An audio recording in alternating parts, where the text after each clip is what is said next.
আসসালামু আলাইকুম রহমতুল্লাহি ওয়া বারাকাতুহু। সুপ্রিয় মৎস্য চাষী ভাই বন্ধুরা, আজকে আলোচনা করব তারাবাইম চাষাবাদ পদ্ধতি নিয়ে।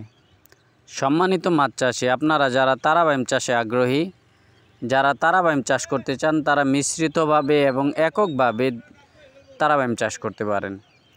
তবে তারাবাইম চাষ করার সবচেয়ে সহজ পদ্ধতি হচ্ছে মিশ্রিতভাবে তারাবাইম চাষ করা। কেননা তারাবাইম আলাদা করে কোনো খাদ্য গ্রহণ করে না। আপনারা যখন মিশ্রিতভাবে চাষ করবেন, অন্য যে কোনো মাছের খাদ্যের পাশাপাশি তারাবাইমের খাদ্য গ্রহণ হয়ে যাবে। পানিতে জোপ্লাঙ্কটনের মাধ্যমে তারাবাইম খাদ্য গ্রহণ করে থাকে। এই মাছগুলো বাজারে খুব চাহিদা সম্পন্ন একটি মাছ। তাছাড়া বাংলাদেশের উপকূলে ব্যাপক চাহিদা সম্পন্ন একটি মাছ। আপনারা যারা তারাবাইম চাষ করতে চান, তারা আমাদের কাছ থেকে নিতে পারেন তারাবাইমের পোনা। আমরা অক্সিজেনের মাধ্যমে বাংলাদেশের 64টি জেলায় তারাবাইম সহ অন্যান্য যে কোনো মাছের রেনু ও ধানি পোনা হোম ডেলিভারি করে থাকি।